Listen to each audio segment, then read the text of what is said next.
Hello students, welcome back. आज से हम स्टार्ट करते हैं इंडियन इकोनॉमिक डेवलपमेंट। और इंडियन इकोनॉमिक डेवलपमेंट में सबसे पहला चैप्टर है Indian economy on the eve of independence. इस चैप्टर में हम पढ़ेंगे किस तरीके से इंडिपेंडेंस के दौरान में on the eve of independence उसके पास हमारे इंडस्ट्रियल सेक्टर की, एग्रीकल्चर सेक्टर की, इंटरनेशनल ट्रेड की क्या कंडीशन थी और कैसे ब्रिटिशर्स ने हमारा इस्तेमाल करा, हमारे रिसोर्सेज का इस्तेमाल करा। बहुत सी पॉलिसीज उसने अपनाई जिस पॉलिसीज के अंतर्गत उन्होंने एक्सप्लॉयटेशन करा एग्रीकल्चर सेक्टर का, इंडस्ट्रियल सेक्टर का और हमारे इंटरनेशनल ट्रेड का, फॉरेन ट्रेड का। और किस किस चक्कर में करा उन्होंने, उनका मोटिव क्या था? उनका सिर्फ एक ही मोटिव था, किस तरीके से ब्रिटेन का फायदा हो, उसकी इकोनॉमिक कंडीशन मजबूत हो, उनको भारत की इकोनॉमिक कंडीशन से या उनके लोगों से कुछ भी लेना देना नहीं था। तो जैसे हमारा पहला टॉपिक है, देख सकते हैं कि economic policies pursued by the colonial government and its impact, उसका असर क्या पड़ा। पहले तो हम पॉलिसीज पढ़ेंगे, पॉलिसीज थी क्या। जैसे मैंने आपको बताया सिर्फ उनकी दो पॉलिसी थी कि अपना फायदा करना, और दूसरी पॉलिसी क्या थी कि नजरअंदाज कर देना भारत के फायदे का, इंडियन इकोनॉमिक डेवलपमेंट का और उनके लोगों का। जो भी एक्सप्लॉयटेशन हो रहा है, जिस तरीके से हो रहा है वो होने दो, उनको उससे कोई लेना देना नहीं था। तो आइए पढ़ते हैं। सबसे पहला क्या है, to protect and promote British economic interest. कैसे ब्रिटिशर्स का या ब्रिटेन का इकोनॉमिक इंटरेस्ट कैसे डेवलप हो पाए। And the second one is no interest in the development of economic condition in India and its people. इनके लोगों का, इंडियन लोगों का और इंडियन इकोनॉमिक कंडीशन का कुछ भी उनको लेना देना नहीं था। बस सिंपली सारा प्रोसेस, सारी पॉलिसीज इस तरीके से फ्रेम आउट होती थी कि कैसे ब्रिटेन का फायदा हो जाए, इंडिया से उनको कोई भी लेना देना नहीं था। तो अब इसका इंपैक्ट क्या पड़ा। देखिए हमने ये 3 पॉइंट लगा रखे हैं। It's impact on agriculture sector, it's impact on industrial sector and its impact on foreign trade. देखिए बेटा, ये वीडियो अगर आप ढंग से देखेंगे ना तो आपको पूरे चैप्टर का सारांश इस वीडियो में पता लग जाएगा। मैं ये नहीं कह रहा कि ये इकलौता कंटेंट है इस पूरे चैप्टर का, मगर जब आप इस चैप्टर को, इस टॉपिक को ढंग से आप पढ़ेंगे तो आपको बाकी जितने भी एनसीईआरटी के क्वेश्चन आंसर्स हैं या और भी अन्य क्वेश्चन आंसर्स हैं, उनको लर्न करने में, उनको पॉइंट या उनको हेडिंग बनाने में बहुत ही हेल्प मिलेगी। क्योंकि देखिए रट्टाफिकेशन 2 टाइप की होती है। एक टाइप की तो ये है कि बिना समझे, बिना कुछ जाने उसको रट लेना। दूसरा समझ के याद करना। जब हम समझ के याद करेंगे तो उससे हमें फायदा क्या होगा, कोई पॉइंट ऐसा है जो हमने याद किया हुआ है और हम भूल गए एग्जाम टाइम में, तो हम अपने हिसाब से उसको बना सकते हैं। तो समझना बहुत इंपॉर्टेंट है और बहुत ही ईजी है। इंडियन इकोनॉमिक डेवलपमेंट कुछ भी डिफिकल्टी नहीं है। आइए स्टार्ट करते हैं। देखिए सबसे पहले हम बता रहे हैं इसका इंपैक्ट एग्रीकल्चर सेक्टर पे क्या था। किसका इंपैक्ट बात कर रहे हैं? इकोनॉमिक पॉलिसी का। देखो इकोनॉमिक पॉलिसी ही के थ्रू ही एक्सप्लॉयटेशन होता था एग्रीकल्चर सेक्टर में, इंडस्ट्रियल सेक्टर में और फॉरेन ट्रेड में। अब जैसे एक क्वेश्चन देखो, अब मान के चलिए फॉर एग्जांपल रूप में आपके पास क्वेश्चन आता है कि what are the economic policies pursued by the colonial government, तब भी यही आंसर है। और अगर फॉर एग्जांपल क्वेश्चन आ जाए कि exploitation done by the colonial government, तब भी यही आंसर है। मींस अगर हम एक ही आंसर को ठीक तरीके से निचोड़ लेना तो उसी आंसर से हम 3-4 आंसर आसानी से बना सकते हैं। तो ये देखिए कि इसका इंपैक्ट एग्रीकल्चर सेक्टर पे क्या पड़ा।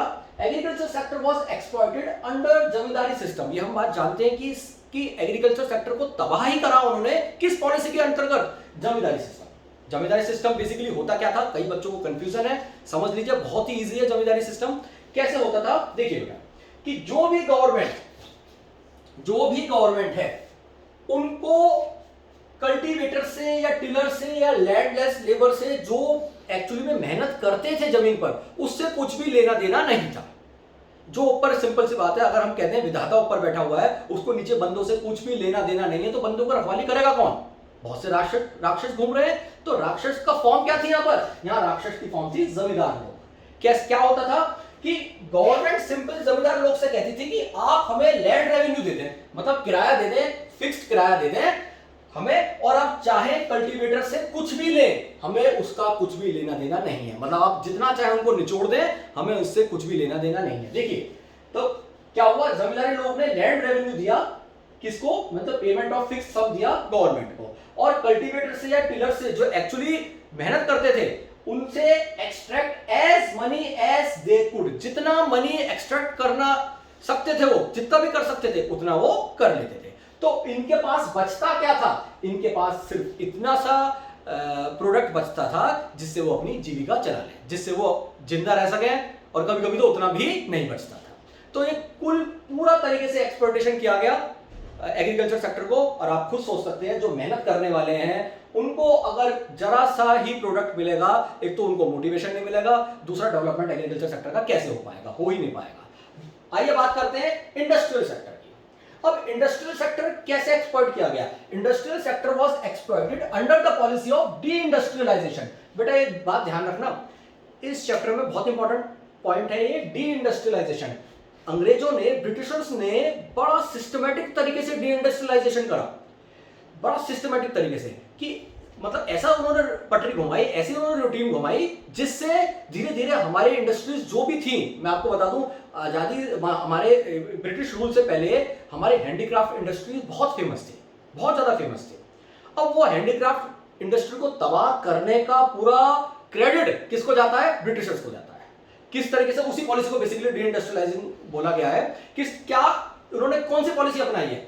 सबसे पहले उन्होंने पॉलिसी बनाई है heavy export duty on handicraft. एक सिंपल सी बात है, अगर देखिए हाथ से कोई लेबर काम कर रहा है, एक तो पहले से वो मेहनत इतनी कर रहा है, मेहनत ज्यादा करने के बाद 19-20 उसकी कॉस्ट थोड़ी ज्यादा है। जब उसकी 19-20 कॉस्ट ज्यादा है और उस पर टैक्स और लगा दिया जाएगा, वो महंगी हो जाएगी। महंगी हो जाएगी तो कौन डिमांड करेगा उसको? जाहिर सी बात है, वो मशीन मेड गुड से, जो ब्रिटिशर्स की मशीन मेड गुड से, उससे कंपटीशन नहीं कर पाता था और वो क्या हो जाता था? वाइंड अप हो जाते थे, बंद हो जाते थे। तो इस तरीके से हैंडीक्राफ्ट इंडस्ट्री धीरे धीरे खत्म होती चली गई।